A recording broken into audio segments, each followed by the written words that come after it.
ममता बनर्जी ने आज तीसरी बार पश्चिम बंगाल की मुख्यमंत्री के रूप में शपथ ली। दीदी का शपथ ग्रहण समारोह कोलकाता स्थित राजभवन में हुआ। उन्हें पश्चिम बंगाल के राज्यपाल जगदीप धनखड़ ने मुख्यमंत्री पद की शपथ दिलाई, लेकिन इस दौरान जो हुआ वह अप्रत्याशित था, पहली बार था। ऐसा लगा जैसे दोनों भिड़ गए, राज्यपाल और सीएम। जी हां, किसी मुख्यमंत्री के शपथ ग्रहण समारोह में राज्यपाल ने सीएम को ऐसी नसीहत संभवतः आज से पहले नहीं दी गई है। घटना शायद ही आज से पहले कभी हुई हो। वह दरअसल ये कि ममता बनर्जी शपथ ग्रहण करने के बाद सरकार की प्राथमिकताएं बता रही थी। जब उनकी बात खत्म हो गई तो राज्यपाल जगदीप धनखड़ ने ममता बनर्जी को संविधान की याद दिला दी और राजधर्म का पालन करने की नसीहत दे दी। इसके बाद दीदी ने भी राज्यपाल को जवाब दिया। पहले आपको राज्यपाल जगदीप धनखड़ की नसीहत सुनाते हैं, जो वाकई अप्रत्याशित है कि किसी सीएम की स्वेरिंग इन हो, शपथ ग्रहण हो और वहां राज्यपाल सीएम को राजधर्म का पाठ पढ़ा दें, संवैधानिक पाठ पढ़ा दें। पहली बार हुआ संभवतः। सुनिए जगदीप धनखड़ को। I express hope and expectation that governance will be according to constitution and rule of law. Our first priority is we must bring end to this senseless violence, horrendous violence that has affected society at large. I have every hope that the Chief Minister on urgent basis will take all steps to restore rule of law and ensure that those who have been hurt, particularly children and women, relief is accorded on a priority basis. TMC के नेता वहां पर खड़े थे, CM वहां पर खड़ी थी और उन सबके सामने राज्यपाल ने अपनी संवैधानिक जिम्मेदारी का निर्वहन करते हुए सीएम को उनकी शपथ में ही नसीहत दे डाली कि संवैधानिक परंपराओं के हिसाब से राज्य में कानून व्यवस्था स्थापित करना आपकी जिम्मेदारी। इसके बाद बारी ममता बनर्जी की थी, उन्होंने भी मौका नहीं छोड़ा। उन्हें राज्यपाल की नसीहत अच्छी नहीं लगी। दीदी ने अपनी सफाई में क्या कहा, आपको सुनना चाहिए। আমি আজকে এক্ষুনি শপথ নিলাম। এর আগে আপনারা জানেন ইলেকশন কমিশনের আন্ডারে 3 মাস এই গভর্নমেন্টের পুলিশরা সবাই কাজ করেছে। সুতরাং কিছু কিছু স্পোরাডিক ইনসিডেন্ট হয়েছে এবং বিশেষ করে কোনো কোনো পলিটিক্যাল পার্টি যেখানে জিতেছে সেখানে অত্যাচার বেশি করছে। সেখানে আমরা দেখে নেব যাতে কোনো রকম কেউ যাতে এখান থেকে রেহাই না পায়। আজকেই গিয়ে আমি নতুন সেটআপ তৈরি করব। তার কারণ 3 মাস এই সেটআপটা আমার ছিল না, সুতরাং অনেক ইনএফিসিয়েন্সি ছিল। সুতরাং বাদবাকিটা আমি অ্যাপিল করব কেউ যেন কারো প্রতি প্রতিহিংসা পরায়ণ আচরণ না করে। मैं तो टेक्निकली सीएम ही नहीं थी, तो अगर कुछ हुआ है तो उसके लिए तो चुनाव आयोग जिम्मेदार है, ये कह रही है ममता बनर्जी। वैसे शपथ ग्रहण समारोह के समाप्त होने के बाद जब राज्यपाल बाहर निकले तो मीडिया ने उनसे सवाल किया, उनसे पूछा कि आपने ममता बनर्जी पर हमला किया। सुनिए जवाब। मेरा हमला किसी पर नहीं है। मेरी एक विनती है, लोगों को मरने के लिए नहीं छोड़ सकते, रेट्रिब्यूटिव वायलेंस को परमिट नहीं कर सकते, आगजनी को बढ़ावा नहीं दे सकते, औरतों के साथ बलात्कार को परमिट नहीं कर सकते, बच्चों के साथ हिंसा बर्दाश्त नहीं कर सकते। क्या प्रमोट करते हैं इसको? Who was an authority on 3rd, 4th and 5th May? और इस बीच एक बड़ी खबर आपको बता दें, केंद्रीय गृह मंत्रालय ने चिंता जाहिर किया पश्चिम बंगाल की लॉ एंड ऑर्डर सिचुएशन को लेकर। और खबर यह है कि मुख्य सचिव को चिट्ठी लिख दी है बाकायदा केंद्रीय गृह मंत्रालय ने। बंगाल में राजनीतिक हिंसा पर तुरंत रोक लगाने को कहा है केंद्रीय गृह मंत्रालय ने। होम मिनिस्ट्री पश्चिम बंगाल हिंसा पर बंगाल के मुख्य सचिव को चिट्ठी लिखी गई है। बंगाल में राजनीतिक हिंसा हो रही है, तुरंत रोक लगे। हिंसा रोकने के लिए राज्य सरकार गंभीर नहीं है, यह बड़ा आरोप लगाया गया है केंद्रीय गृह मंत्रालय की तरफ से। चिट्ठी लिख दी गई है बाकायदा मुख्य सचिव को, क्योंकि अब से पहले ममता बनर्जी कह रही थी कि मैं तो टेक्निकली सीएम ही नहीं हूं, जिम्मेदारी तो चुनाव आयोग की, संवैधानिक संस्थाओं की, राज्यपाल की। लेकिन अब तो जिम्मेदारी है, शपथ हो गई है। अब केंद्रीय गृह मंत्रालय ने चिट्ठी लिख दिया मुख्य सचिव को राज्य के और कह दिया कि राजनीतिक हिंसा हो रही है, तुरंत रोक लगे। यह भी बता दिया है कि हिंसा रोकने के लिए राज्य सरकार गंभीर नजर नहीं आ रही है। केंद्रीय गृह मंत्रालय ने यह कह दिया। आगे बढ़ते हैं। संक्रमण काल में सरकार और सिस्टम लोगों की जान बचाने में नाकाम साबित हो, लेकिन देश में ऐसे हालात के लिए सिर्फ सरकार और सिस्टम ही जिम्मेदार नहीं है, जिम्मेदारी हम सबकी है, आम लोगों की भी है। ऐसे लोग जिनकी वजह से संक्रमण फैलने का खतरा ज्यादा होता है, कहीं आस्था के नाम पर तो कहीं शॉपिंग के नाम पर। उत्तर प्रदेश से लेकर गुजरात और महाराष्ट्र तक कुछ लोग अभी भी कोरोना वायरस के मददगार बने हुए। ध्यान रखिए, ऐसे लोग अपने अपने परिवार के लिए और आसपास के लोगों के लिए खतरनाक हैं। 3 तस्वीरें, 3 राज्य, लेकिन कहानी एक जैसी। कोरोना को लेकर गंभीर लापरवाही, बचाव के नियमों की खुल्लम खुल्ला अनदेखी, देश इस सदी की सबसे घातक महामारी का सामना कर रहा है। हर दिन लाखों लोग संक्रमण की चपेट में आ रहे हैं, लेकिन कुछ लोग हैं अब भी कोरोना के बचाव के नियमों की धज्जियां उड़ा रहे हैं।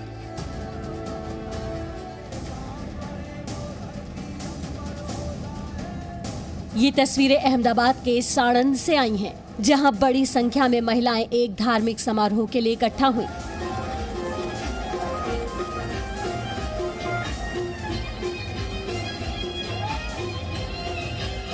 कोरोना प्रोटोकॉल को नजरअंदाज करते हुए नवपुरा गांव में जलाभिषेक के लिए श्रद्धालुओं की भीड़ उमड़ी। सैकड़ों महिलाएं सिर पर कलश लेकर एक साथ सड़क पर निकल पड़ी। उनके साथ कई पुरुष भी मौजूद थे। बालिया देव मंदिर में पूजा अर्चना के लिए जमा हुई महिलाओं ने सोशल डिस्टेंसिंग की बिल्कुल भी परवाह नहीं की और न ही मास्क लगाना जरूरी समझा।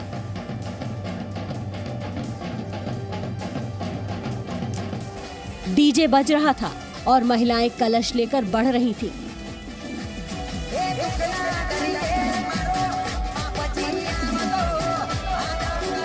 थोड़ी देर ये श्रद्धालु महिलाओं की टोली मंदिर के आगे जमा हो गई। महामारी की दूसरी लहर में कोरोना एयरबॉर्न है, यानी ये हवा से फैलाने वाला वायरस बन चुका है। इसलिए मास्क और सोशल डिस्टेंसिंग की जरूरत बढ़ जाती है, लेकिन साणंद की महिलाओं ने इसकी बिल्कुल भी परवाह नहीं की।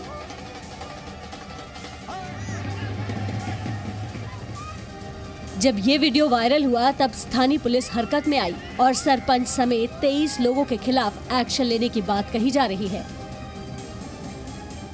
साणंद निद्रा बने गाम में गई काले बढ़िया देव में लेडीसो पोते माथे बेड़ा लई अने मंदिरे गयेला अने मोटी संख्या में भेगी थयेली। ते बाबते पुलिस ने जेवी जाण थता पुलिस तात्कालिक गाम पर पहुंची गई ने बने जग्याए गुना दाखल करी अने 23 माणसो डीजे सहित धरपकड़ करवामां आवी छे, जेमां नवापुराना सरपंच साथे हता एनी पर धरपकड़ करीने आगळनी कार्यवाही करवामां आवी छे। सवाल है कि क्या ये धार्मिक कार्यक्रम कोरोना प्रोटोकॉल का पालन करते हुए नहीं किया जा सकता था? क्या मास्क और सामाजिक दूरी के नियमों के साथ ये धार्मिक समारोह नहीं हो सकता था?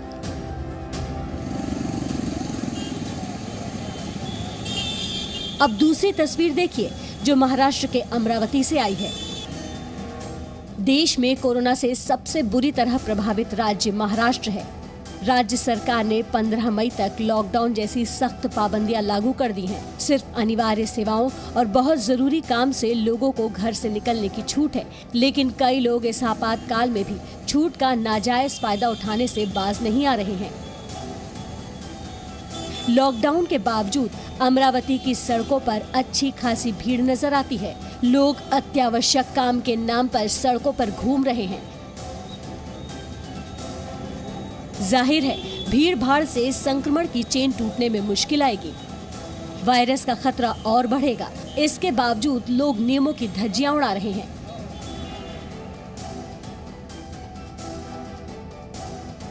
अमरावती के बाद महाराष्ट्र के बीड का हाल दिखाते हैं, जहां शहर के सिविल हॉस्पिटल के सामने भीड़ को काबू करने के लिए पुलिस ने लाठीचार्ज किया। इस अस्पताल में वैक्सीनेशन हो रहा है, जिसके लिए बड़ी संख्या में लोग जमा हो गए। पुलिस ने जब लोगों से भीड़ हटाने को कहा तो बहस शुरू हो गई और इसके बाद पुलिस को लाठीचार्ज करना पड़ा। सोचने की बात है कि जो लोग वैक्सीन लेने आते हैं, अगर वो भी लापरवाही बरतेंगे तो फिर संक्रमण पर काबू कैसे पाया जाएगा? ब्यूरो रिपोर्ट, जी मीडिया।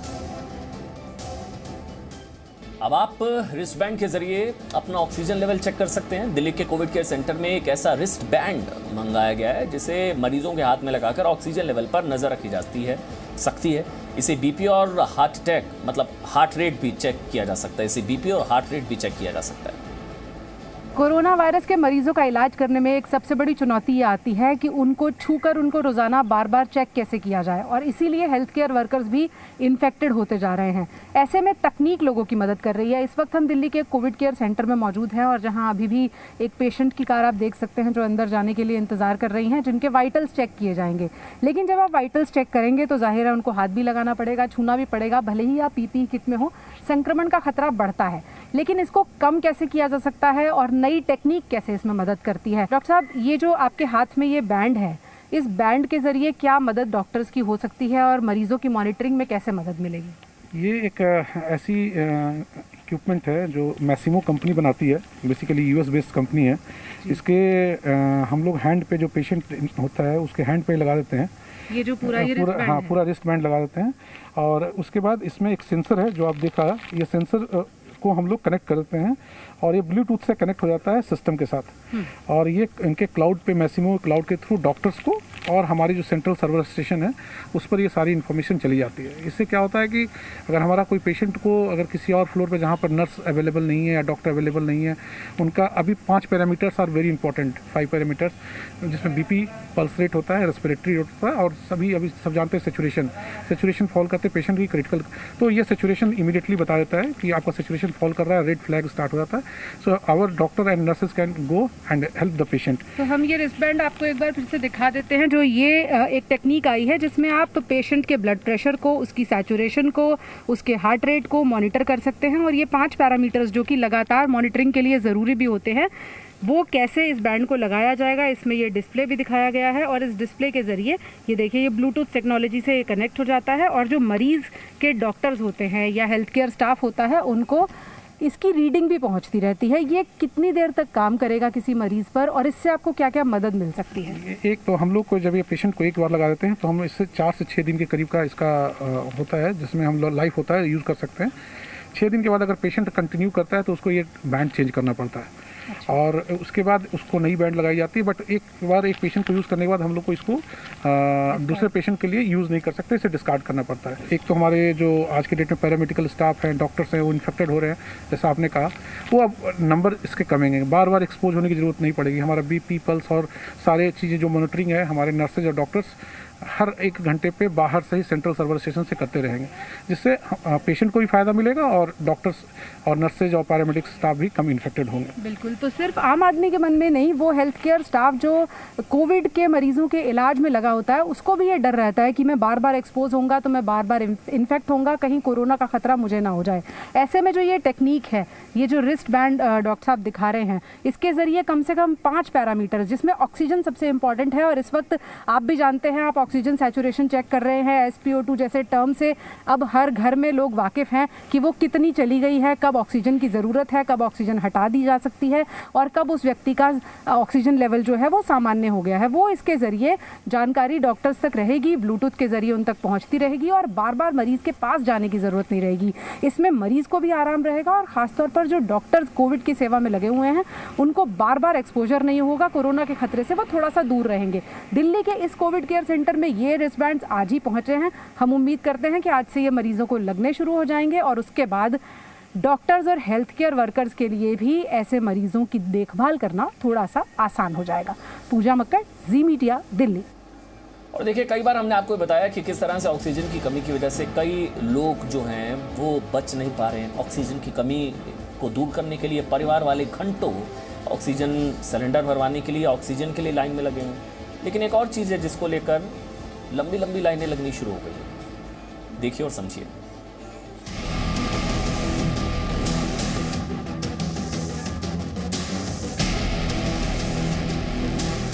आपने देश भर में ऑक्सीजन सिलेंडर के लिए लंबी लंबी कतारें देखी होंगी,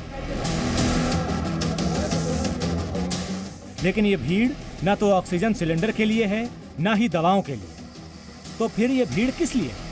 ये भीड़ ऑक्सीजन फ्लो मीटर के लिए। पेशेंट जिनकी सांसें उखड़ रही हैं वो सिर्फ मजबूर बैठे हुए हैं, मिलेगा ऑक्सीजन फ्लो मीटर मिलेगा तो हम लेंगे। फ्लो मीटर ऑक्सीजन सिलेंडर में लगने वाला यंत्र होता है जिसकी मदद से मरीज तक पहुंचने वाली ऑक्सीजन की मात्रा का पता चलता है। इस वक्त जो सबसे ज़रूरी चीज़ है दिल्ली के लिए वो है ऑक्सीजन। और ऑक्सीजन जिन लोगों को मिल जा रही है उन लोगों के साथ एक समस्या और आ रही है कि अब उन्हें वो जो फ्लो मीटर होते हैं जो ऑक्सीजन सिलेंडर पे लगने वो नहीं मिल पाते हैं। उन चीज़ों की जो डिमांड है वो भी बेहद ज़्यादा बढ़ चुकी है। जो लोग घंटों प्लांट के बाहर खड़े होकर ऑक्सीजन ला चुके हैं, अब उनको वो फ्लो मीटर नहीं मिल रहा। एशिया के सबसे बड़े दवा मार्केट में से एक चांदनी चौक के भागीरथ पैलेस में भी कोरोना में काम आने वाली दवाओं के साथ साथ ऑक्सीजन फ्लो मीटर की भी किल्लत है। और इन लोगों का दावा है कि अगर दवाएं या फ्लो मीटर मिल भी जाए तो कीमत से 5 गुना ज्यादा पैसे देने होते हैं। ऑक्सीजन फ्लो मीटर लेना है सर। ऑक्सीजन फ्लो मीटर लेना है, क्या मिल रहा है, नहीं मिल रहा है, क्या हालात हैं? सर अभी इन्होंने बोला है कि 1 बजे के आसपास सामान आएगा, तो उसके लिए हम 2 घंटे से वेट कर रहे हैं। हम 2 घंटे से वेट कर रहे हैं अभी? हाँ जी, अभी 1 बजे आएगा, लिमिटेड स्टॉक आएगा, 50-100 पीस आएंगे, वो बढ़ जाएंगे यहाँ पे। और वो इंतजार भी होगा क्योंकि ऑक्सीजन मिल जाए तो फ्लो मीटर नहीं मिलता है, वो प्रॉब्लम आ जाती है। हाँ, मतलब एक एक करके चीज़ों को सेटल करने की कोशिश कर रहे हैं। फ्लो मीटर यहाँ से लेंगे, ऑक्सीजन का सिलेंडर कहीं और से परचेज़ कर रहे हैं, सब चीज़ों का कोशिश कर रहे हैं, क्योंकि अभी मरीज है हमारा, वो घर आ जाएगा 2 दिन में, फिर उसको ऑक्सीजन बैकअप पे रखना पड़ेगा कम से कम 10 से 15 दिन, डॉक्टर ने बोला। वो समस्या तो अभी, और वो दवाइयों को लेकर उसके लिए भी सर जो प्रॉब्लम्स आ रही हैं, हर जगह पास में नहीं मिलती, दूर जाना है, वो जो प्रॉब्लम आई है। ऑक्सीजन फ्लो मीटर की बात करेंगे, ये तो कॉस्ट टू कॉस्ट दे रहे हैं, 1000-1100 रुपये का दे रहे हैं। यही मैंने मार्केट में और जगह में पता किया है, कोई 5100 बोल रहा है, कोई 7000 बोल रहा है। तो ये तो एक चैरिटेबल काम कर रहे हैं, अच्छा काम कर रहे हैं, जितना लिमिटेड स्टॉक है वो बांट रहे हैं। बाकी तो मार्केट में सब लोग ब्लैकमेलिंग कर रहे हैं। बिल्कुल, कहीं नहीं मिल रहा सर, 3-4 जगह पता कर लिया, वहाँ पे भी नहीं है। मतलब किस काम आता है अगर आप बताएं मुझे? क्या सर ये सिलेंडर के ऊपर लगता है, उसके काम आता है ऑक्सीजन के लिए। ऑक्सीजन के लिए, लेकिन जिसके पास ऑक्सीजन अगर पहुँच भी गई है तो अगर वो मीटर नहीं है तो उसके बिना बेकार है सर। सुबह से लाइन में लगे हुए हैं, अभी तक तो कोई नंबर आया नहीं। बहुत ज़रूरी चीज़ है ये, उसके बिना तो सिलेंडर है, उसके वो मीटर नहीं है। बाकी दवाइयाँ मिलना भी मुश्किल हो रहा है। दवाइयाँ तो मिल रही हैं, क्यों ऑक्सीजन नहीं मिल रहा है। भागीरथ पैलेस में दवा के दुकानदार बताते हैं कि मांग और आपूर्ति में भारी अंतर, फिर वो फ्लो मीटर हो या दवा। ऑक्सीजन वगैरह की ज़्यादा प्रॉब्लम आ रही है स्टेट में या ऑल ओवर कंट्री में, तो आजकल रेस्क्यूल्स वगैरह की डिमांड ज़्यादा बढ़ी हुई है, बट सप्लाई भी उस लेवल पे नहीं है जिस लेवल पे डिमांड इस टाइम है। तो इस वजह से प्राइसेस वगैरह अफेक्टेड हो रहे हैं। जैसे पहले होलसेल और रिटेल अलग अलग होता था, but now it is similar. Rate in wholesale and retail are almost similar, कि एमआरपी पे ही चीज़ें बिक रही हैं इस टाइम पे। ज़्यादातर तो पहले ऐसे होता था कि जो जिनकी खुद की दुकान है वो एक पूरे लॉट लेने आते थे, लेकिन अब तो एक एक दवाई के लिए भी शायद परिजन भी, अब लोग पूरा मतलब लॉट दे ही नहीं सकते, क्योंकि पीछे से शॉर्टेज है। क्योंकि 10 बंदे अगर एक दवाई मांग रहे हैं तो हम एक बंदे को सारी दवाइयाँ नहीं दे सकते, क्योंकि हमें 10 की डिमांड्स पूरी करनी है। तो आपको क्या लग रहा है कि पीछे से क्या है, तेज हुआ है, कुछ दिनों में अंतर आया या फिर अभी भी वही? It depends on the situation, totally depends on situation. देखिए वो सिचुएशन अभी तक नहीं सुधरी है। पिछले 18 दिन से लगातार, चाहे वो हॉस्पिटल्स की बात करें हम या फिर दवाइयों की दुकानों की बात करें, अब तक वो दवाई की जो डिमांड एंड सप्लाई का है ना, वो पूरी नहीं हो पा रही। यानी कि वो दिल्ली के जो लोग हैं वो परेशान हो रहे हैं लगातार। उन यही सोच रहे हैं कि हम अपने परिजन की ज़िंदगी कैसे बचाएं। वो छोटी छोटी चीज़ें उन्हें अगर समय पर मिल पाए तो शायद आज दिल्ली की स्थिति धीरे धीरे सुधरने लगे, लेकिन अब तक ऐसा ग्राउंड पर नहीं हो पा रहा। वरुण भसीन, जी मीडिया, दिल्ली। नमस्कार, मैं हूं आपके साथ विशाल काल। कोरोना से हमारा देश बड़ी लड़ाई लड़ रहा है, लेकिन खतरा दिनों दिन बढ़ता भी जा रहा है। देश में एक दिन संक्रमण की दर घटती है तो दूसरे दिन बढ़ जाती है। जांच किसी दिन कम होती है, किसी दिन ज्यादा, लेकिन मौत का आंकड़ा कम नहीं हो रहा।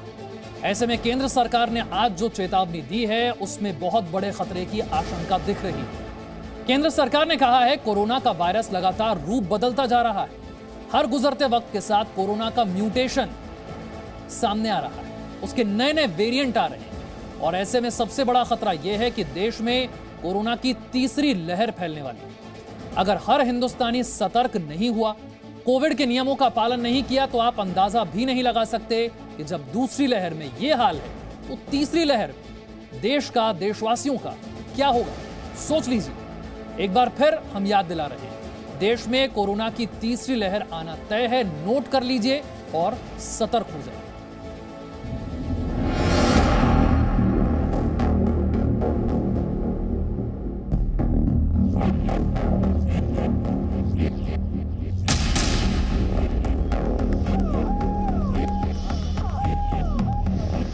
पहली लहर 2020 के 9 महीने, 1,48,738 मौत। दूसरी लहर 2021 के 5 महीने, 77,450 मौत। तीसरी लहर अभी बाकी है। हिंदुस्तान ने 2020 में कोरोना का दंश झेला, वो कोविड का ट्रेलर था। हिंदुस्तान ने 2021 में कोविड की दूसरी लहर झेली, ये कोविड का कहर है। और अब हिंदुस्तान के सामने खड़ा है कोरोना की तीसरी लहर का भयानक खतरा। A phase 3 is inevitable. Corona को लेकर अब तक सबसे बड़े खतरे की घंटी सरकार ने बजा दी है। देश के लोग अगर कोरोना के नियमों का पालन नहीं करते हैं तो कोरोना की तीसरी लहर को कोई ताकत नहीं रोक सकती। सुनिए, देश के 4 बड़े अफसर जब लोगों को कोरोना के खतरे से सतर्क करने पहुंचे थे तो क्या कहा। Where does SARS coronavirus 2 go from here? A phase 3 is inevitable, given the high levels of circulating virus. But it's not clear on what time scale this phase 3 will occur. Hopefully, incrementally, but we should prepare for new waves. सरकार सतर्क कर रही है, corona की तीसरी लहर आ सकती है, क्योंकि वायरस जितनी बार एक इंसान से दूसरे इंसान में जा रहा है, उतनी बार इसकी बनावट में बदलाव आ रहा है और इसका नतीजा वायरस के नए वेरिएंट्स की शक्ल में दिख रहा है। Previous infections and vaccines will cause adaptive pressure on the virus for new kinds of changes which try to escape it. And therefore we should be prepared by scientifically to take care of that.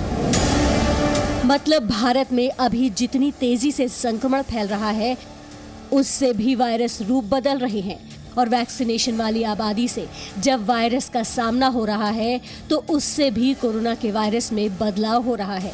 सरकार चेतावनी दे रही है कि देश में Covid की तीसरी लहर जरूर आएगी, इसलिए लोग कोविड के नियमों का पालन करते रहें। सोशल डिस्टेंसिंग और मास्क से ही कोविड थमेगा, क्योंकि संक्रमण के फैलाव के कारण कोविड का वायरस हर वक्त रूप बदल रहा है और जब देश कोविड की दूसरी लहर में ही एक सांस के लिए हाँफ रहा है, लोगों में ऑक्सीजन की जरूरत बढ़ रही है, तो तीसरी लहर का कोरोना न जाने किस तरह का संकट खड़ा करेगा। इसलिए कोरोना के कहर को रोकने का उपाय सिर्फ हर भारतवासी की सतर्कता में है। ब्यूरो रिपोर्ट, जी मीडिया। समझिए कि सरकार ने तीसरी लहर की चेतावनी यूं ही नहीं दी है। पिछले 2 दिन से एक खबर बड़ी चर्चा में है और वो चिंता बढ़ाने वाली है। चर्चा यह है कि दक्षिण भारत के कुछ राज्यों से लेकर छत्तीसगढ़ तक कोविड का वायरस का एक ऐसा वेरिएंट मिला है जो मौजूदा डबल म्यूटेंट से 15 गुना ज्यादा खतरनाक है। आप समझ रहे हैं इस बात को, कितना घातक है ये नया म्यूटेंट। एक तो ये जो महाराष्ट्र में डबल म्यूटेंट मिला है, वही अपने आप में इतना ज्यादा संक्रामक है कि एक दिन में एक मरीज से 11 लोगों तक फैल जाता है। ऊपर से आंध्र में मिला वेरिएंट इस डबल म्यूटेंट के मुकाबले 15 गुना ज्यादा घातक है। मतलब जब तक मरीज कुछ समझ पाता है उसे कोरोना हुआ है, तब तक ये नया वाला म्यूटेंट, नया वेरिएंट उसके फेफड़ों को बुरी तरह से संक्रमित, बुरी तरह से प्रभावित कर चुका होता है। हालांकि सरकार कह रही है कि अभी इसके डेटा का अध्ययन चल रहा है।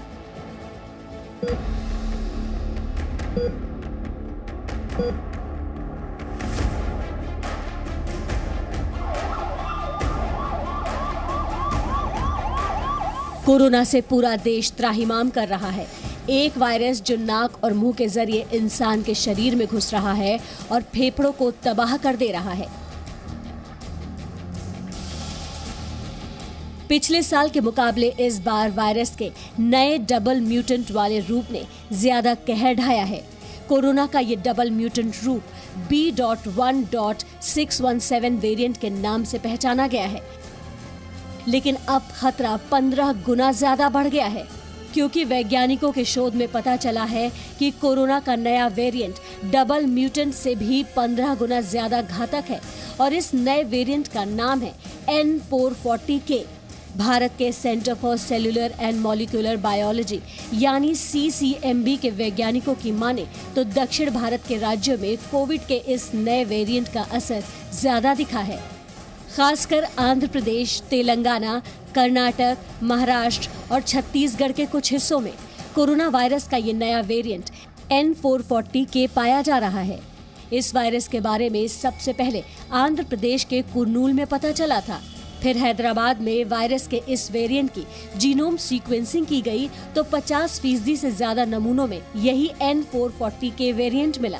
इसके अध्ययन से पता चला है कि कोरोना के N440K वेरिएंट की संक्रमण दर बहुत ज्यादा है। इतना ही नहीं, ये डबल म्यूटेंट वेरिएंट के मुकाबले 10 से 15 गुना ज्यादा घातक है, क्योंकि N440K वेरिएंट के संक्रमण के 3-4 दिन के अंदर ही मरीज को ऑक्सीजन की जरूरत पड़ जा रही है।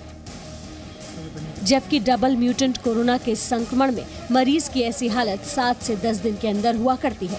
खतरे की बात यह भी है कि कोविड वायरस का नया वेरिएंट N440K बेहद मामूली एक्सपोजर में भी तेजी से फैल रहा है। ये वाला पर्टिकुलर स्ट्रेन है, ये ज्यादा रेप्लिकेट कर रहा है, पर हमें ये समझना जरूरी है कि अगर ये ज्यादा रेप्लिकेट कर रहा है तो ह्यूमन बॉडी पे भी ये उसी तरह से रिस्पॉन्स नहीं करेगा। इसका मतलब ये नहीं है कि ये ज्यादा संक्रामक है या ज्यादा इंफेक्शियस है, क्योंकि ह्यूमन बॉडी के अंदर इम्यून सिस्टम भी काम करता है। जब कोरोना का लक्षण पता चलने और इलाज शुरू करने में ही 3 से 4 दिन गुजर जा रहे हैं, तब कोरोना वायरस का ये नया वेरिएंट पूरे फेफड़े में फैल चुका होता है। भारत में मचे कोहराम के पीछे कोविड वायरस के इस नए वेरिएंट का कितना हाथ है, इसके डेटा का अध्ययन अभी बाकी है। लेकिन नए वेरिएंट के असर को समझने के लिए कुछ आंकड़े देखिए, जिसमें पता चलता है कि देश के जिन 10 राज्यों में कुल संक्रमण का 70.91% हिस्सा है, उनमें से 3 राज्य आंध्र प्रदेश, कर्नाटक और केरल दक्षिण भारत के ही हैं। और इन 3 राज्यों को मिलाकर रोज 1 लाख से ज्यादा कोरोना के केस आ रहे हैं, जिसमें पूरे देश में टॉप पर महाराष्ट्र है, जहां एक दिन में 51,880 केस मिले। दूसरे नंबर पर कर्नाटक है, जहां 44,631 नए केस मिले। और तीसरे नंबर पर केरल है, जहां 37,190 नए मरीज मिले हैं। देश में रोज आ रहे आंकड़े कोविड वायरस के नए वेरिएंट का खतरा जाहिर कर रहे हैं। खासकर आंध्र प्रदेश और तेलंगाना में इसके फैलाव का शक इसलिए बढ़ा है क्योंकि जिस तेलंगाना में अप्रैल में 6,000 के करीब संक्रमित थे, वो मई में 80,000 को पार कर चुके हैं। देश भर में हो रहे अध्ययन से अभी तक कोविड वायरस के जिन सबसे ज्यादा संक्रमण वाले 4 वेरिएंट्स का पता चला, उसमें दिल्ली, हरियाणा, यूपी, पंजाब और उत्तर भारत में ज्यादातर यूके वेरिएंट पाया जा रहा है, जबकि महाराष्ट्र में B.1.617 के अलावा डबल और ट्रिपल म्यूटेंट वाला वेरिएंट ज्यादातर मिल रहे हैं, जबकि बंगाल और मणिपुर में B.1.618 वेरिएंट वाले वायरस मिले हैं। और दक्षिण भारत के आंध्र, तेलंगाना, केरल, कर्नाटक और तमिलनाडु में ज्यादातर वायरस का N440K वेरिएंट देखा जा रहा है। खतरे की बात यह है कि नया वेरिएंट जितनी तेजी से फैल रहा है, उसके भारत के दूसरे हिस्से में भी पहुंचने का खतरा है। हालांकि नीति आयोग के सदस्य डॉक्टर वीके पॉल ने इस नए वेरिएंट से ज्यादा खतरे की आशंका को खारिज किया है। सरकार का दावा है कि वायरस में म्यूटेशन सामान्य प्रक्रिया है और उम्मीद है कि म्यूटेशन के जरिए ही कोविड वायरस का नया वेरिएंट भी जल्द खत्म हो जाएगा। जो आंध्रा की बात की जा रही है, that is N440K. N440K was subsequently found when we did the genome sequencing this time in some samples that we had from some states, but it very quickly diminished and we don't really see it prevalent at all, and there has been no clinical impact of it at all. संभव है सरकार का अनुमान सच हो, लेकिन जिस हिसाब से देश में मौत का आंकड़ा बढ़ता जा रहा है, ऑक्सीजन, आईसीयू और वेंटिलेटर्स की दरकार बढ़ती जा रही है, वैसे में वायरस के नए वेरिएंट के बेहद घातक होने का शक भी पुख्ता होता जा रहा है। ब्यूरो रिपोर्ट, जी मीडिया। तो आपको इतना अंदाजा तो हो ही गया होगा कि सरकारें इस वायरस को रोक नहीं सकती। इन्हें रोकना सिर्फ आपके हाथ में है और तरीका वही है, सोशल डिस्टेंसिंग और मास्क। हम ये बार बार आपको इसीलिए याद दिलाते हैं क्योंकि इन दिनों देश के अस्पतालों में जो हाल है, उन्हें हर देशवासी शायद नहीं देख पा रहा, और देख भी पा रहा है तो मरीजों की हालत। क्या आपने कभी सोचा है कि लाखों लाख मरीजों की जो लोग देखभाल कर रहे हैं, उन्हें दवा दे रहे हैं, उनका इलाज कर रहे हैं, उनकी अपनी हालत क्या है? चलिए आपको आज वो भी दिखाते हैं। इन डॉक्टरों और हेल्थ वर्कर्स की हालत देखकर आपको इन पर दया आ जाएगी, लेकिन देश की खातिर वो डटे हैं तो डटे।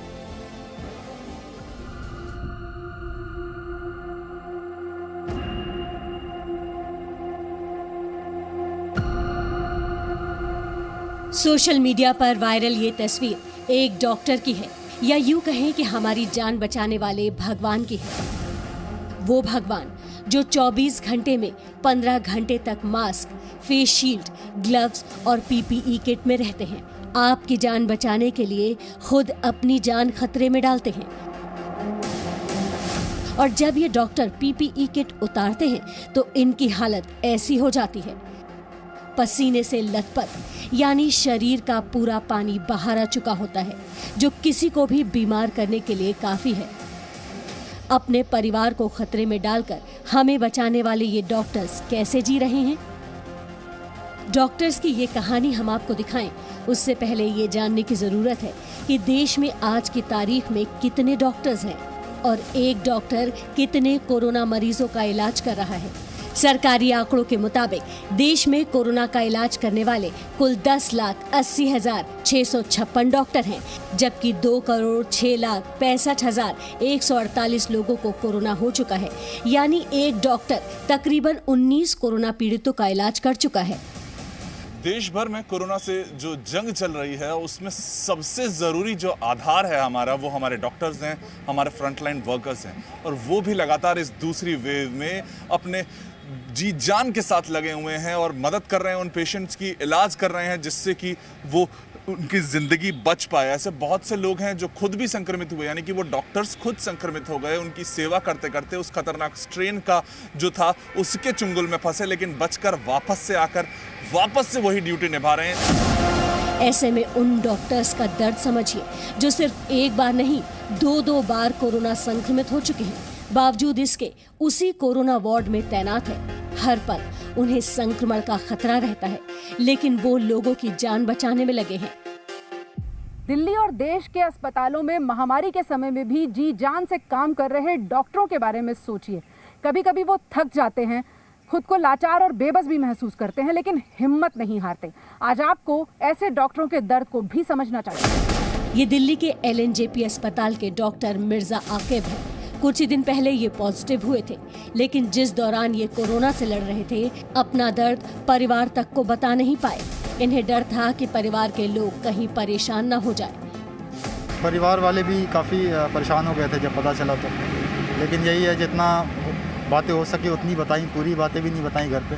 घर से भी छुपाना पड़ा? हाँ, छुपाना पड़ा। नेगेटिव होने के बाद ही मैंने जो है डिस्कस किया घर पे, उसके पहले तो मैंने डिस्कस भी नहीं किया घर पे। कुछ ऐसी ही कहानी BL कपूर अस्पताल के सीनियर डॉक्टर संदीप नायर की है। डॉक्टर नायर पिछले 15 महीने से अपने माता पिता को दूर से ही मिलते हैं। हम लोग जो कोविड में काम कर रहे हैं, हम बड़ी मेहनत तो कर ही रहे हैं, बड़ा सेक्रीफाइस भी करना पड़ रहा है, और क्यों ना करें, ये हमारा काम है। हम नहीं लड़ेंगे तो कौन लड़ेगा? ये सोल्जर अगर नहीं लड़ेगा देश के लिए तो वही हमारा है कि अब इस टाइम हम नहीं लड़ेंगे तो कौन नहीं लड़ेगा। डॉक्टरों के इसी जज्बे पर आज पूरा देश गर्व कर रहा है और प्रधानमंत्री नरेंद्र मोदी खुले मंच से उनकी तारीफ कर रहे हैं। PM ने आज ट्वीट कर कहा भी है, ये देखकर अच्छा लगता है कि हमारे हेल्थ वर्कर और नर्स वैक्सीन की बर्बादी रोकने के लिए उदाहरण पेश कर रहे हैं। कोविड-19 के खिलाफ लड़ाई को मजबूत करने के लिए टीके की बर्बादी रोकना जरूरी है। सिर्फ इतना ही नहीं, केंद्र सरकार ने कोरोना मरीजों की देखरेख करने वालों को प्रतिष्ठित कोविड राष्ट्रीय सेवा सम्मान देने का भी ऐलान किया। IMA के आंकड़ों के मुताबिक पिछले साल कोरोना की वजह से देश में 730 से ज्यादा डॉक्टरों की मौत हुई थी। इस बार अप्रैल महीने में अब तक भारत में कम से कम 34 डॉक्टरों की मौत हो चुकी है। बावजूद इसके LNJP अस्पताल की डॉक्टर रितु बताती हैं कि मरीजों का इलाज करते हुए संक्रमित होने वाले डॉक्टर जैसे ही ठीक होते हैं वो तुरंत ड्यूटी ज्वाइन करते हैं। के आने से अभी और वो जाने बचा सकते हैं, क्योंकि हमारे यहाँ पेशेंट का नंबर कम नहीं हो पा रहा है, इसीलिए वो वापस जल्दी से जल्दी ज्वाइन कर रहे हैं। इनफैक्ट वो मुझे रिक्वेस्ट करते हैं कि हमें जैसे ही नेगेटिव हो वैसे ही हमें वापस आने दिया जाए, जबकि हम कोशिश करते हैं कि उन्हें थोड़ा टाइम दिया जाए रिकवर होने के लिए। अपनी जान को खतरे में डालने के बाद भी डॉक्टरों के लिए सिर्फ और सिर्फ मरीज की जान कीमती है। वो कहते हैं कि इलाज तो डॉक्टर कर देंगे, लेकिन व्यवस्था सरकार देख ले। इन सब के बीच कुछ खबरें ऐसी भी हैं जो परेशान करने वाली हैं। हिमाचल प्रदेश सरकार ने यह ऐलान किया है कि MBBS फाइनल ईयर के वो छात्र जो कोरोना के मरीजों का इलाज करेंगे, उन्हें बदले में 3000 रुपए मासिक भत्ता मिलेगा। अब आप सोचिए, अपनी जान पर खेलकर दूसरे की जान बचाने के एवज में 3000 रुपए महीना, क्या ये सही है? क्या ये क्रूर मजाक नहीं है? ऐसे में हम सरकार से मांग करते हैं कि कोरोना के इलाज में लगे डॉक्टरों के लिए खास नीति बने। अगर लोगों को बचाते हुए किसी की जान चली जाए तो उनके परिवार को जिंदगी भर किसी तरह का दुख न हो। वरुण भसीन के साथ पूजा मक्कड़, जी media. Presenting B News app, available on Google Play and App Store. Download it now.